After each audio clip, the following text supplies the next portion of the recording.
Oke guys, kali ini saya akan membuat ramuan obat batuk pilek. Nah, ramuan ini terdiri dari gula batu, asam jawa, dan kalau ada jahenya, jahe merah yang murni ya, karena ini tidak ada, jadi saya pakai jahe merah seperti ini aja ya. Oke guys. Oke, yang pertama kita masukkan dulu gula batu yang sudah dihancurkan ya. Terus kita masukkan asam jawanya secukupnya aja.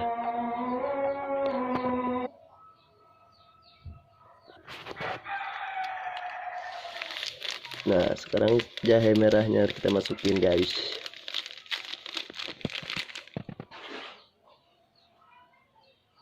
Lalu kasih garam sedikit ya,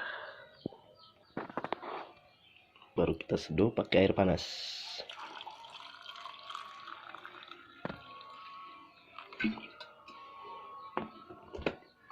Ini ramuan herbal alami ya guys, herbal alami orang tua dulu kalau batuk pilek suka dibikinin seperti ini, namanya rujak asem guys.